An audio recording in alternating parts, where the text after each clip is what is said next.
राधे राधे महाराज जी। महाराज जी, पूर्व से चली आ रही प्रवृत्तियों को किस प्रकार बदला जा सकता है एवं जीवन में पुनः नई आदतों के साथ कैसे प्रारंभ किया जा सकता है? भगवान के भजन के बल पर जो घोर वैश्यागामी थे वो महात्मा बन गए भगवान का नाम जप करके। जो चोर और हिंसक प्रवृत्ति वाले थे वो ब्रह्म ऋषि बन गए भगवान का नाम जप करके। राम राम भी कहना नहीं आता था, मरा मरा कह करके ब्रह्मर्षि हो गए। यदि हम भगवान का नाम जप करेंगे तो हमारे पूर्व संस्कार नष्ट हो जाएंगे और नवीन दैवी संपदा के संस्कार जागृत हो जाएंगे। इसलिए हमें खूब भगवान का नाम जप करना चाहिए। पर नाम जपने में तभी हमारी रुचि होगी जब हम भोजन शुद्ध पाएंगे। सांसारिक भोजन पाओगे, ये नाना प्रकार की जो आधुनिकता चटोरेपन की चली है, तो अभी भजन नहीं होने वाला। सात्विक भोजन पाओ, भगवान को अर्पित करके पाओ, तो भजन में रुचि होगी। और चटोरेपन में इधर उधर खाते घूमोगे तो फिर भजन में रुचि। जिसका भोजन नीरस उसका भजन सरस, जिसका भोजन सरस उसका भजन नीरस, पक्का समझ लो। तो अगर भजन करना है तो भोजन सुधारना होगा, और भजन स्वभाव को सुधारता है। भजन पूर्व संस्कारों को नष्ट करके नवीन संस्कार प्रकट करता है, जो भगवान की प्रसन्नता का हेतु होते हैं। इसलिए खूब भजन करो, नाम जप करो। यही नाम जप पूर्व पाप और पूर्व संस्कार दोनों को मिटाकर नवीन दैवी संपदा का हृदय में संचार कर देते हैं। शिव कुमार जी लुधियाना से। राधे राधे महाराज जी। महाराज जी, पूर्ण शरणागति का अर्थ क्या है? आम शून्य भगवद स्मरण परायण जीवन। पूर्ण शरणागति का तात्पर्य है तदर्पिता अखिलाचारिता तद विस्मरणेन परम व्याकुलतेति।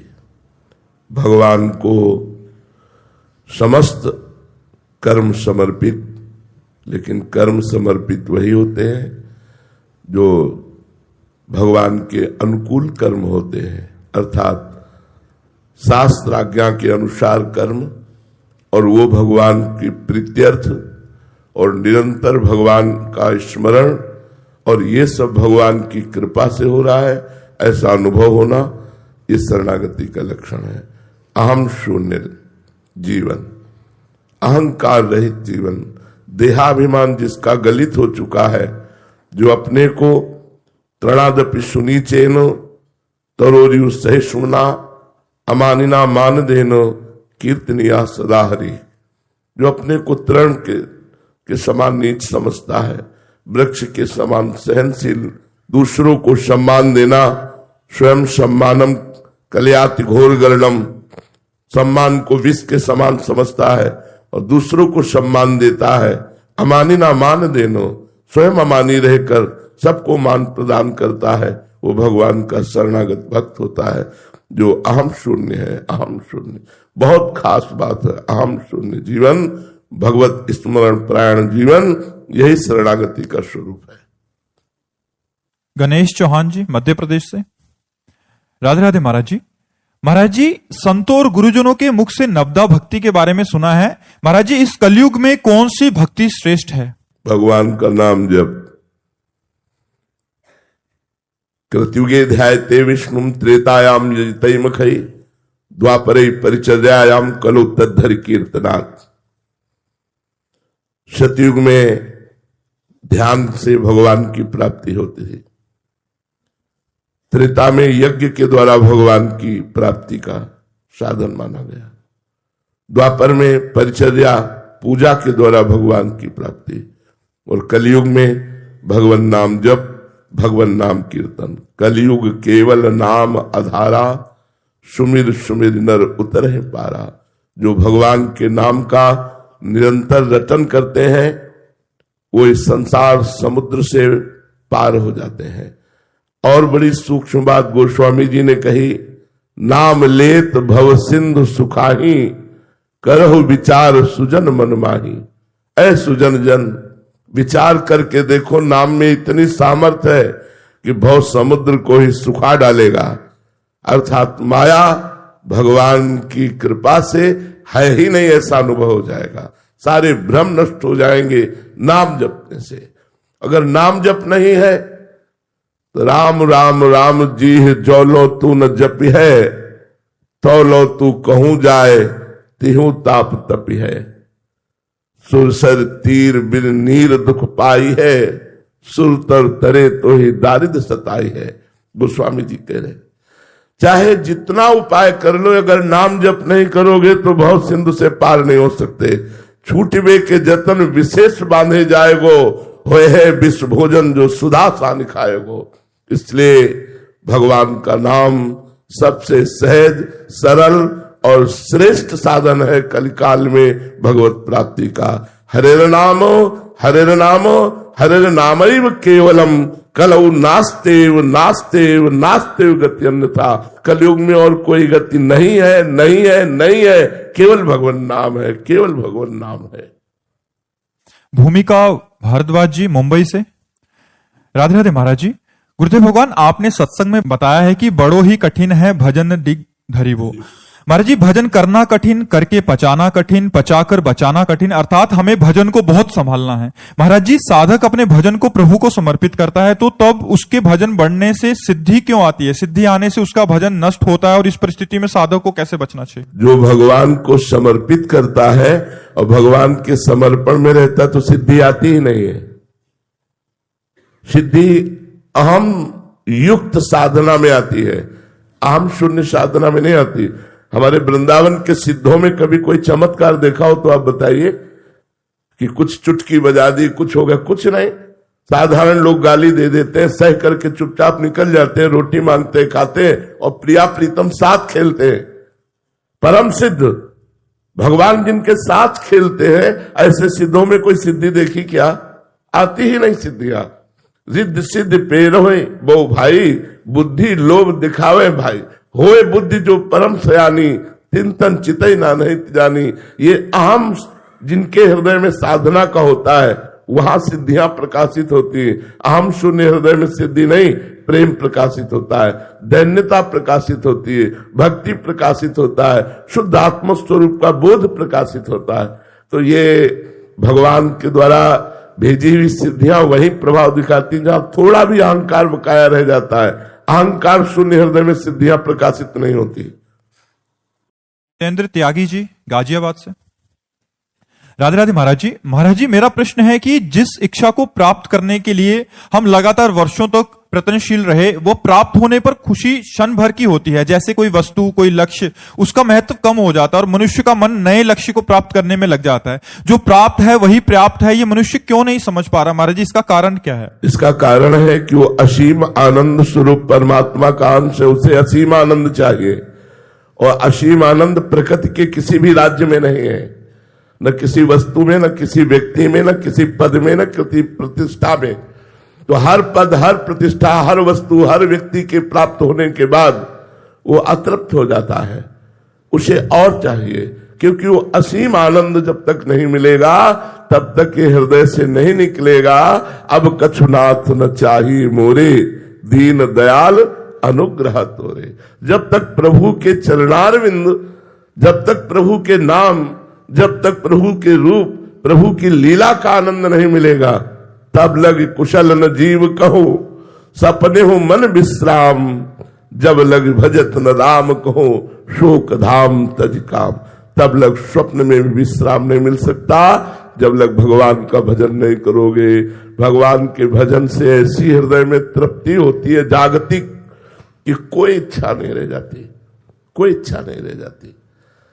इच्छा का ही नाश हो जाता है।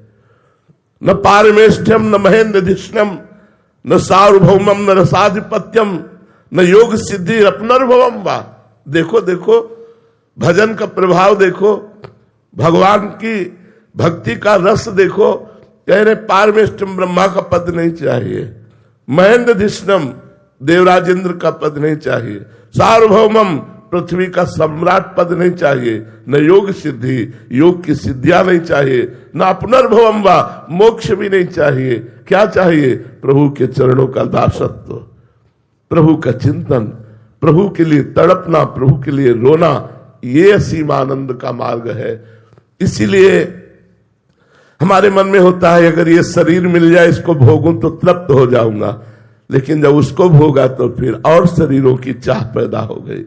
इस वस्तु को भोगूं तो और वस्तुओं की चाह, इतना धन हो जाए तो और धन की चाह, ये पद हो जाए तो और पद की चाह। ये चाह तभी पूर्ण होगी जब श्री भगवान मिल जाएंगे, जब श्री भगवान में हमारा चित्त लग जाएगा, अन्यथा नहीं। क्योंकि हम असीम आनंद परमात्मा के अंश हैं, तो हम असीम आनंद परमात्मा की ही प्राप्ति में संतुष्ट हो सकते हैं, अन्य किसी से हो ही नहीं सकते। चाहे त्रिभुवन की राज्य लक्ष्मी एक को दे दी जाए तो भी वो संतुष्ट नहीं होगा। महाराज ययाति ने अपनी जवानी तो भोगी ही, अपने पुत्र की 1000 वर्ष जवानी लेकर भोगा, तब अनुभव लिखा कि जो भगवद विमुख है उसे पूरी सृष्टि की स्त्रियां, धन, जौ और पद प्रतिष्ठा सब दे दिया जाए तो भी वो तृप्त नहीं हो सकता। तृप्ति भगवान के भजन में है। जब तक भजन नहीं करोगे तब तक असीम आनंद नहीं मिलेगा, और जब तक असीम आनंद नहीं मिलेगा तब तक हमारा मन कहीं टिकने वाला नहीं है। पक्की बात समझ लो। समझ में आई ये बात?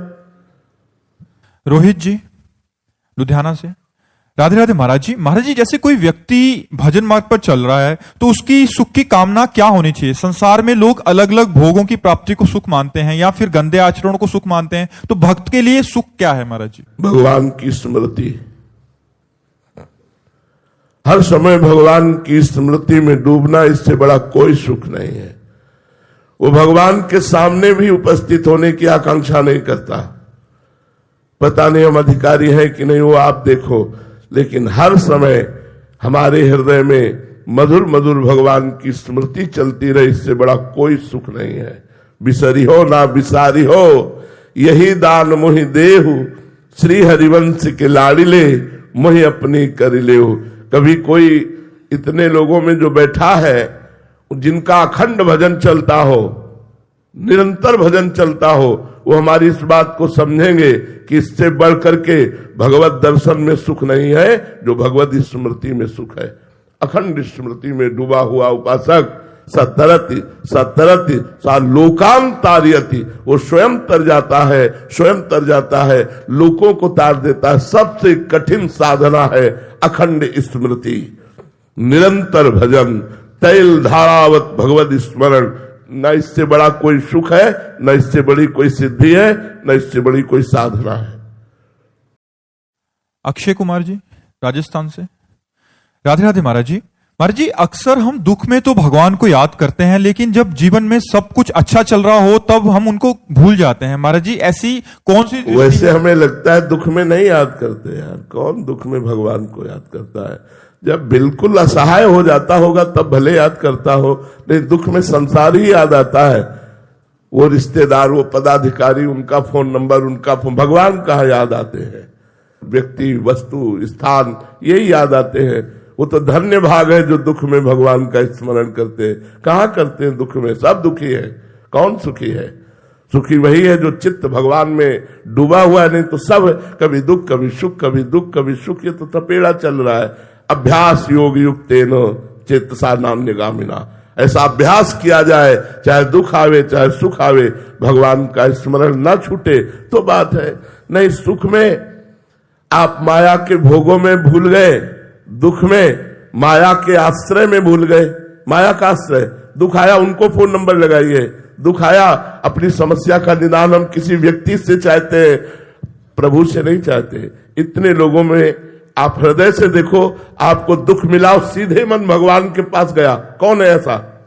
जब सब जगह से हार जाएगा तो भले भगवान को पुकारे, नहीं पहले भगवान याद नहीं आते, पहले संसार याद आता है। हमारे रिश्तेदार हैं, हमारे अमुक है, हमारे अमुक है, वो अमुक डॉक्टर है, हम ये नहीं, सीधे भगवान में चित्त गया। हे भगवान, हमारे संकट की निवृत्ति कीजिए। अब भगवान जो उपाय भेजे वो भगवान, ऐसा कहाँ है? दुख में भी तो संसार की ही याद आती है। वो धन्य भाग है जो दुख और सुख दोनों में भगवान का स्मरण करते हैं। इसलिए अभ्यास योग युक्तेन चेतसा नान्यगामिना, अभ्यास ऐसा बनाओ कि चाहे सुख हो चाहे दुख हो, चित्त भगवान से अन्य जगह में ना जाए। भगवान, सुख है तो बड़ी दया है, दुख है तो बड़ी कृपा है भगवान की। दया और कृपा का अनुभव करते हुए वो भगवान के चिंतन में डूबा रहता है, वही धन्य है। उसी का मनुष्य जीवन धन्य है जो सुख दुख दोनों में समान भाव करके भगवान का निरंतर भजन करता है। जो दुख है वो तब तक दुख रहता है जब तक भगवान का स्मरण नहीं होता, नहीं तो महासुख का अनुभव होता है चाहे जितना बड़ा दुख हो। तो दुख दुख नहीं, जो भगवान का स्मरण चल रहा है। और ये सांसारिक सुख क्या सुख है, थोड़ी देर चित्त भगवान में अगर एकाग्र होकर लग जाए तो तुम्हें वो सुख मिलेगा कि संसार के सुख देखने का मन नहीं होगा। सुने न काहू की कही, कहे न अपनी बात, नारायण व रूप में मगन रहे दिन रात। ना काहो सो बोलिबो ना कोई व्यवहार, अपनी कुंवर किशोरी को जित निहार निहार। थोड़ी देर भजन करके देखो, यदि ये संसार मिथ्या न लगने लगे तो कहना कौन सी वस्तु ऐसी है जो यहाँ शाश्वत है। सब धोखा, सब माया का भ्रम। भजन करके देखो तब पता चलेगा। जिसके लिए संसार मर रहा है, ललचा रहा है, वो भजन करने वाले के लिए कूड़ा करकट की तरह है। वो ऐसे विश्वत मलवत त्याग, वमनवत त्याग कर दिया गया। भजन के बिना वो सुख, वो शांति, वो अनुभव कहीं नहीं। मान लो मेरी बात, रहो संसार में रहो, कार्य करो संसार के, लेकिन स्मरण करो भगवान का, चाहे सुख हो चाहे दुख हो। शीतल जी बुलंदशहर से। राधे राधे महाराज जी। महाराज जी, आत्मा का परमात्मा से मिलने का जरिया क्या है? वैसे आत्मा ही परमात्मा है, परमात्मा ही आत्मा है। आत्मा ही परमात्मा है और परमात्मा ही आत्मा है। किंचन मात्र भेद नहीं, केवल अज्ञान के कारण ऐसा लगता है। वही आत्मस्वरूप पर ब्रह्म परमात्मा हृदय में विराजमान है।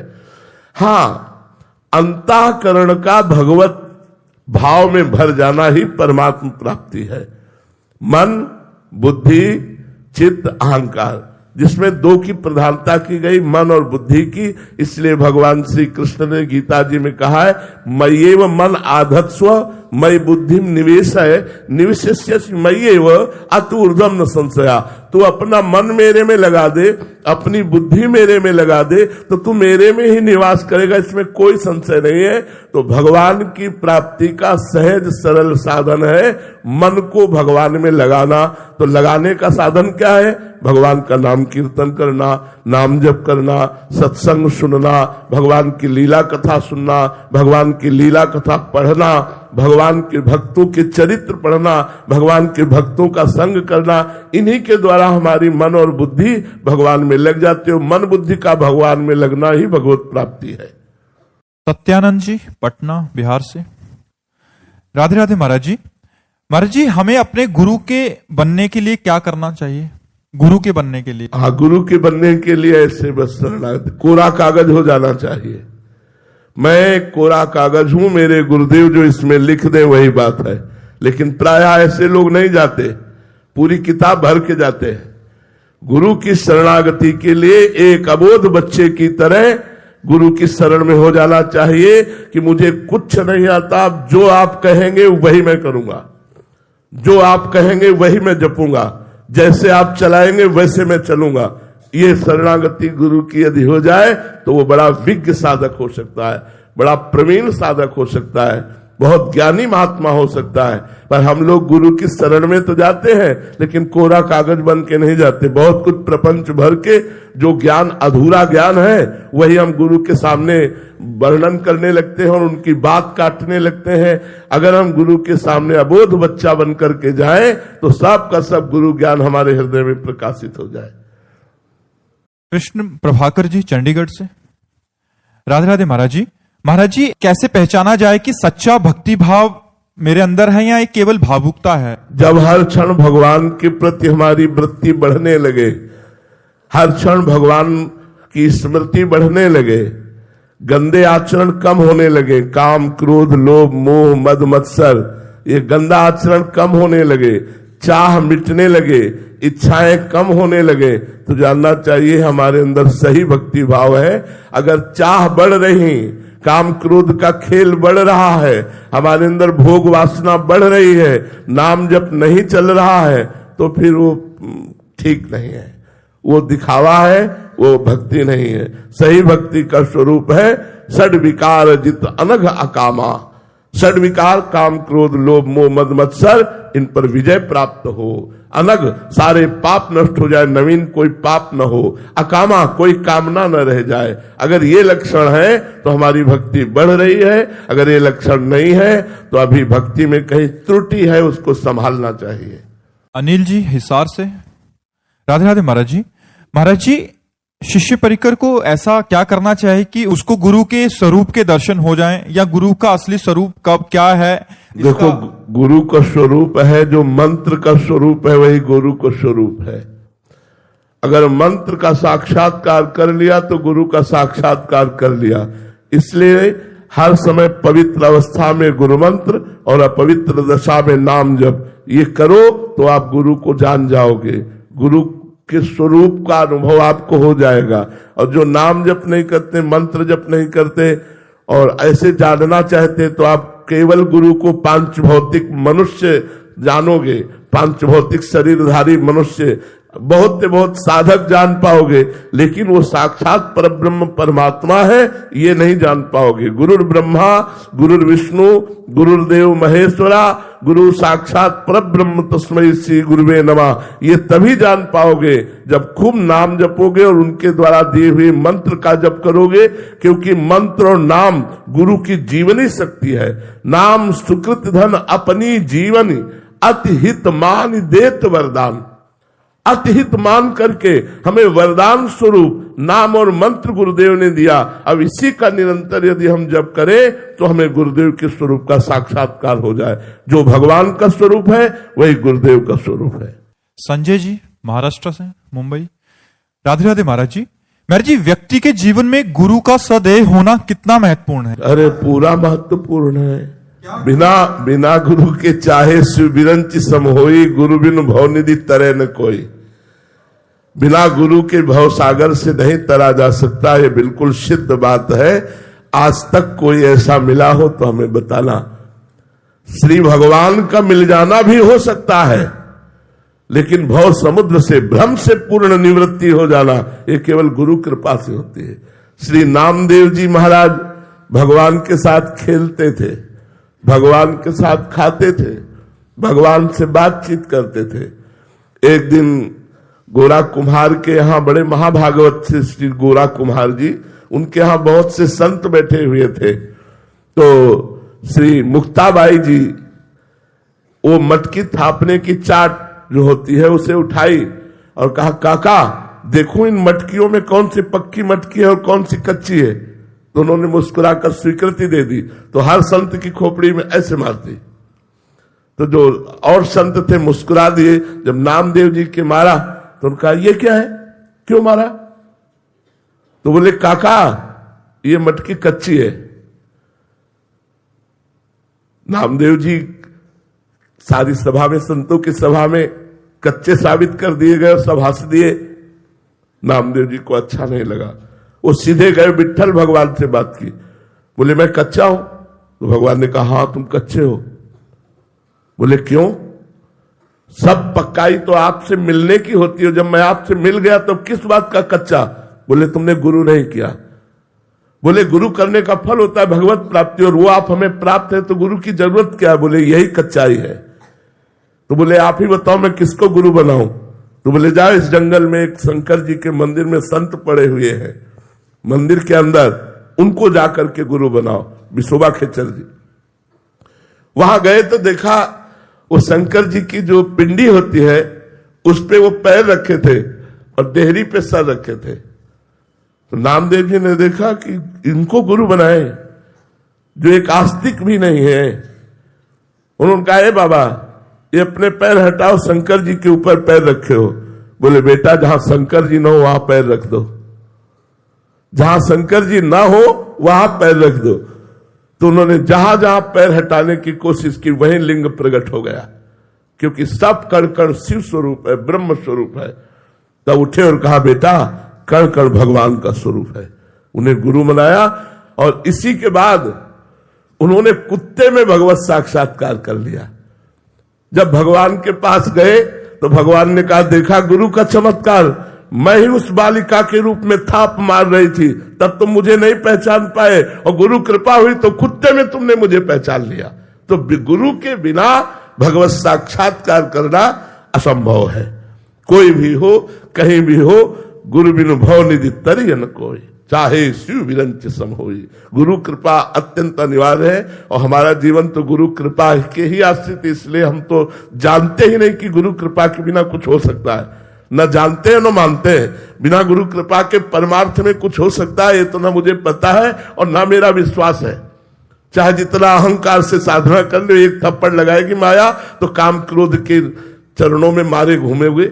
गुरु कृपा के बिना इस माया से निकल पाना मुझे जैसा अनुभव होता है और शास्त्रों में जैसा पढ़ा है, अत्यंत दुर्गम, अत्यंत दुर्गम है। प्रकट में गुरुदेव का होना अत्यंत अनिवार्य है। महाराज जी, एक तो है जो प्रकट में जिनको गुरुदेव शासन कर रहे हैं, और एक है मंत्र ले लिया, बट उनमें कैसे महाराज जी संचार होता है गुरु कृपा का?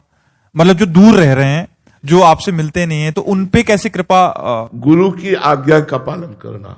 जो गुरु ने मंत्र दिया है, उपासना दी है, शास्त्र स्वाध्याय रहनी दी है, वैसे रहो तो आपके ऊपर गुरु कृपा आ जाएगी, गुरु कृपा बरस जाएगी। अगर आपको मंत्र दिया, उपासना दिया और मनमानी आचरण करते हो, मंत्र नहीं जपते हो, तो आप गुरु कृपा पात्र नहीं है। कृपा पात्र वही है जो आज्ञा का पालन करे। अब जो कहे करे हम सोई, आयस लिए चले निज दासी, मन क्रम वचन त्रिशुद्ध सकल मत हम श्री हित हरिवंश उपासी। जो आज्ञा गुरुदेव ने दी, उसी आज्ञा के अनुसार हम अपनी जीवनचर्या बनावे, दिनचर्या बनावे, तो चाहे लाख कोस दूर रहे, हमारे ऊपर गुरु कृपा बरसती रहेगी। महाराज जी, आपको लाखों लोग सुनते हैं महाराज जी, कुछ उन्होंने तो प्रकट में दीक्षा लिया है, जो आपकी आज्ञा में चल रहे हैं वो भी गुरु कृपा के। हाँ, जो आज्ञा में चल रहे हैं, दीक्षा नहीं लिए, उनका भी परम मंगल होगा, क्योंकि जैसे वो राधा राधा जप रहे हैं तो यही गुरु मंत्र हो गया, और जो हम आचरण बता रहे हैं यही उपदेश हो गया। मंत्र और उपदेश दोनों का पालन करना ही तो शिष्यता है। तो वो चाहे कंठी बंधवावे चाहे ना बंधवावे, उनका परम कल्याण निश्चित है, क्योंकि राधा नाम मुख से श्रवण करके, उपदेश श्रवण करके वो चल रहे, तो उन पर गुरु कृपा बरसेगी। 26 जनवरी है तो कुछ हो जी।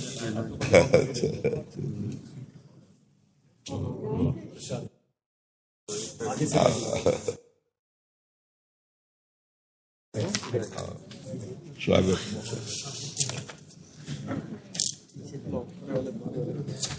विराज बैठ। बड़ा हर्ष का विषय है कि आप सब आज दर्शन दिए 26 जनवरी को, ये बहुत हर्ष का विषय है। सबको हम हृदय से आप लोगों को बहुत प्यार करते हैं, बहुत बड़ी तपस्या कर रहे हैं आप लोग। आपकी कोई नौकरी नहीं है, इसे जो लोग नौकरी समझते हैं, नौकरी नहीं है।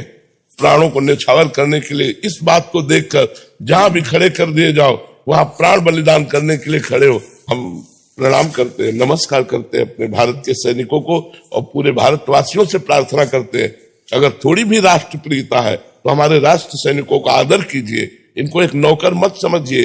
ये राष्ट्र पर बलिदान होने वाले वो वीर हैं जिनको नमस्कार करना चाहिए, जिनको आदर देना चाहिए।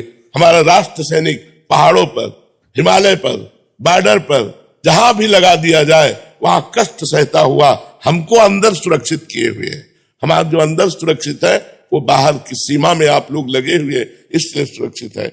आज हम जो आनंद पूर्वक जी रहे हैं, वो आपकी समर्पण वृत्ति के कारण जी रहे हैं। नहीं हमारा आनंद नष्ट हो जाए। ये जो हम देश के अंदर आनंद मना रहे हैं, वो आपके वहां बॉर्डर पर खड़े हो, हम यहाँ आनंद मचाते हैं और वहां आप गोलियां खाते हैं। इसलिए हम पूरे भारतवासियों से प्रार्थना करेंगे, थोड़ी भी राष्ट्र प्रीता है तो हमारे राष्ट्र सैनिकों का आदर किया जाए, राष्ट्र सैनिकों को सम्मान दिया जाए, जो हमारी राष्ट्र सुरक्षा में लगे हुए हैं। इनसे बढ़कर कोई नहीं है।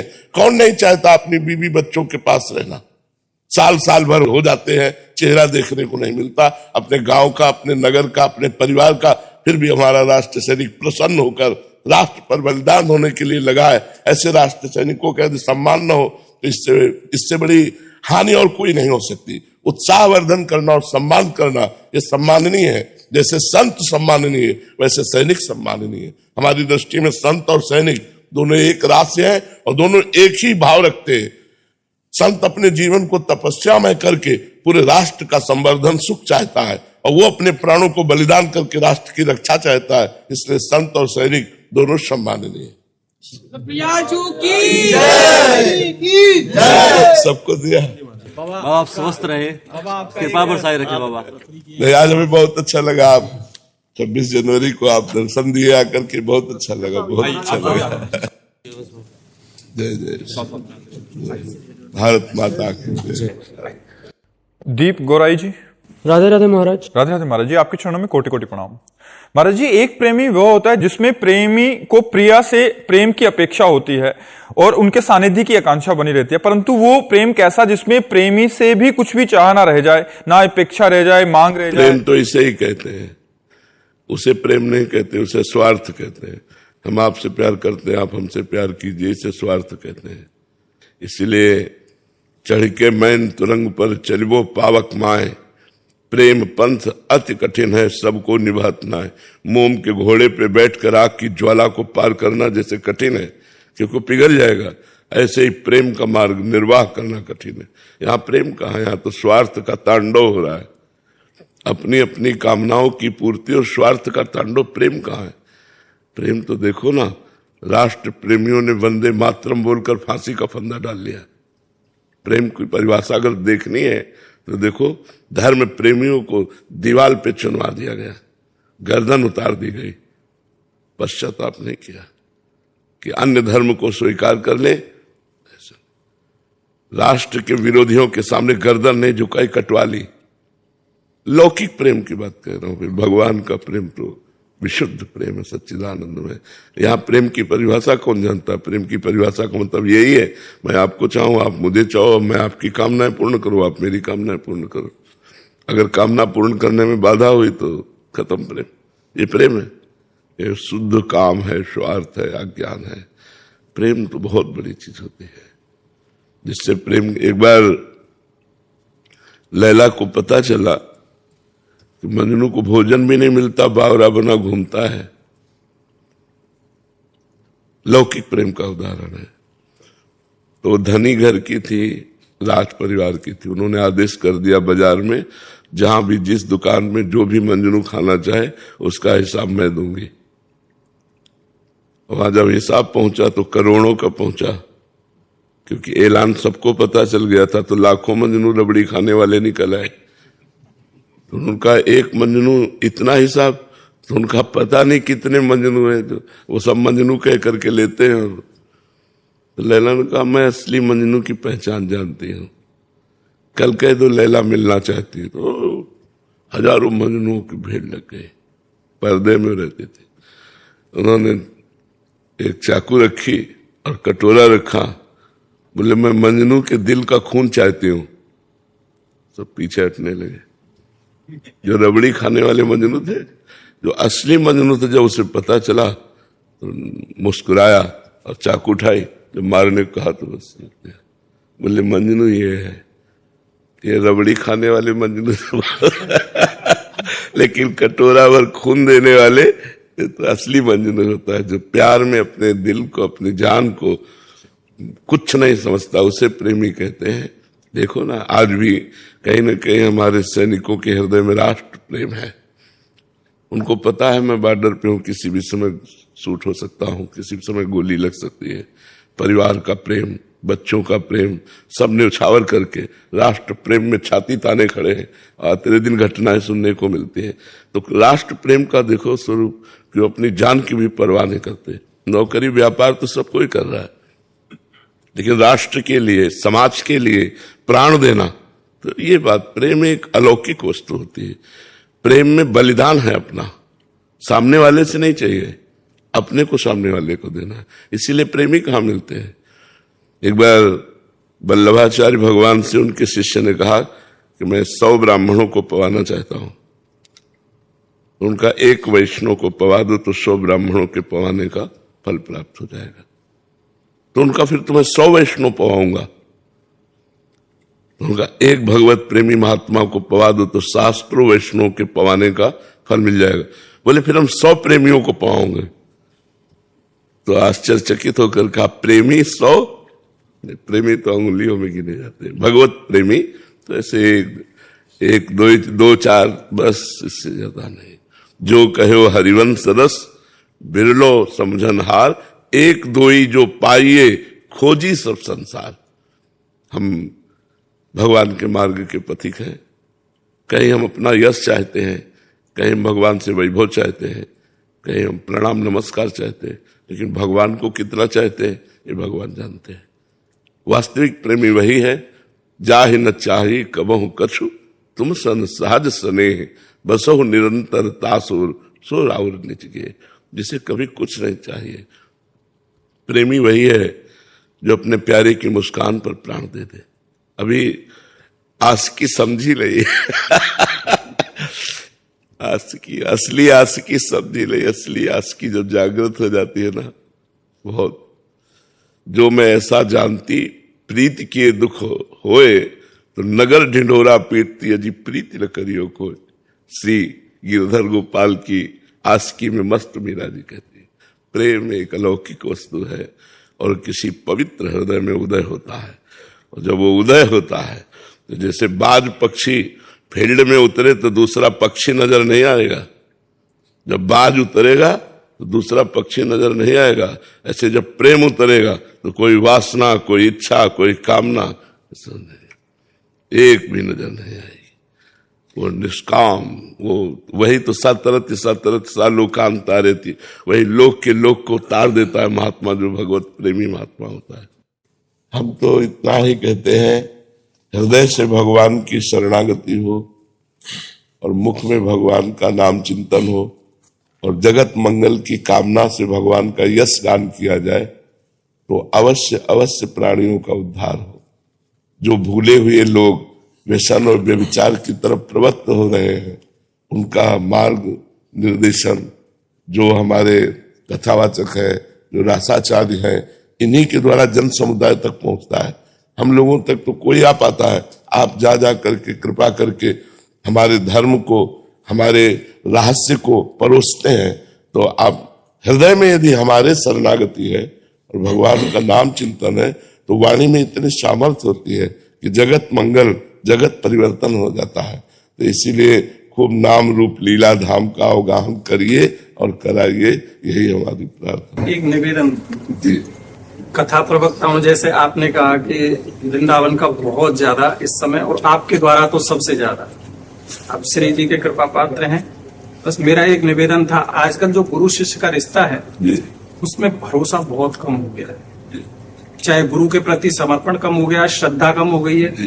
तो आप कुछ गुरु शिष्य के लिए, जिससे कि पूरा संसार पर आपकी वाणी। हमारी प्रार्थना है कि जो गुरु तत्व है वो ब्रह्मानंदम परम सुखदम केवलम ज्ञान मूर्तिम द्वंद्वातीतम गगन सदसम तत्वमस्यादि लक्ष्यम एकम नित्यम विमल अचलम सर्वधि साक्षिभूतम भावातीतम, हमारे भाव से अतीत है, त्रिगुण रहितम सदगुरुम तम नमामि। यदि हम गुरु को अपने परब्रह्म परमात्मा मान करके उनके चरणों का आश्रय लें, तो आश्रय लेने मात्र से कल्याण हो जाता है।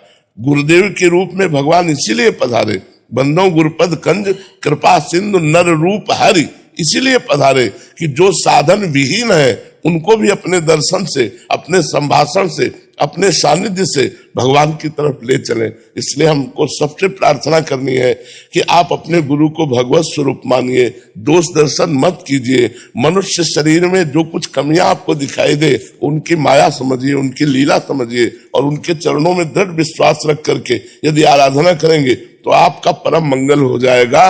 गुरु के प्रति दोष दर्शन करने की हमारी कमी है, हमारे चश्मे में कमी है, हमारे देखने में कमी है। गुरु परब्रह्म परमात्मा, गुरु साक्षात परब्रह्म, तस्मै श्री गुरुवे नमः। क्या हम परब्रह्म में दोष देख सकते हैं? अगर हम परब्रह्म में दोष नहीं देख सकते तो अपने गुरु में कैसे दोष देखें? हम अपने गुरु को परब्रह्म मानकर उनकी आराधना करें, उनकी आज्ञा पर चले, तो इसी जन्म में हमें भगवत साक्षात्कार हो जाए। गुरु कृपा, कहीं मोक्ष के लिए साधन नहीं बताया, बोले मोक्ष मूलम गुरु कृपा, ध्यान मूलम गुरु मूर्ति, पूजा मूलम गुरु पदम, मंत्र मूलम गुरु वाक्यम, मोक्ष मूलम गुरु कृपा। केवल गुरु कृपा कर दे तो मोक्ष की प्राप्ति।